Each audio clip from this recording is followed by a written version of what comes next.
ოკუპირებული აფხაზეთის ეგრეთ წოდებულ საგარეო საქმეთა მინისტრად სერგეი შამბა დაინიშნა. შამბას დანიშვნის შესახებ განკარგულებას ხელი საოკუპაციო რეჟიმის ლიდერმა ეგრეთ წოდებულმა პრეზიდენტმა ასლან ბჟანიამ მოაწერა. სერგეი შამბა ეგრეთ წოდებული საგარეო საქმეთა მინისტრის თანამდებობას წლების განმავლობაში სხვადასხვა დროს იკავებდა. იყო ოკუპირებული აფხაზეთის ეგრეთ წოდებული პრემიერ-მინისტრი. ბოლო წლებში კი დე-ფაქტო უშიშროების საბჭოს ხელმძღვანელობდა. ეგრეთ წოდებული უშიშროების საბჭოს მდივნის თანამდებობაზე შამბას რაულ ლოლუა შეცვლის, რომელიც მანამდე გუდაუთის ადმინისტრაციის მეთაურად არ დაამტკიცეს. აფხაზეთის საინფორმაციო ანალიტიკურმა ცენტრმა ოკუპირებულ აფხაზეთში განხორციელებულ ეგრეთ წოდებულ სამთავრობო ცვლილებებზე კომენტარის თხოვა აფხაზეთის ავტონომიური რესპუბლიკის უმაღლესი საბჭოს დეპუტატს ვახტანგ ყოლბაიას, რომელსაც რამდენიმე თვის წინ ონლაინ საუბარი ჰქონდა შამბასთან. როგორც ყოლბაია აღნიშნავს, შამბა ის კანდიდატურაა, რომელიც ერთნაირად მისაღები ფიგურაა როგორც რუსეთისთვის, ასევე დასავლეთისთვისაც.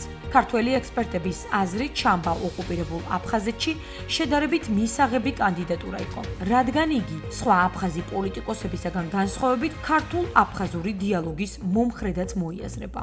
თავის დროზე როცა ის ომის შემდგომ იყო ამ თანამდებობაზე, მას კარგი ურთიერთობა ჰქონდა გაეროს მეგობარ ქვეყნებთან, რომელიც იყვნენ ჩართული კონფლიქტის მოგვარების პროცესში და ის სარგებლობდა საკმაოდ დიდი ნდობით დასავლეთის პოლიტიკურ წრეებში. რა თქმა უნდა, ის ნაბის არ დგამდა რუსეთის ვთქვათ ასე პოლიტიკური მიმართულების მიღმა თუ გარეთ, მაგრამ ყველა შემთხვევაში ის ახერხებდა რაც ჰარმონიულად თანამშრომლობას ყველა მხარესთან.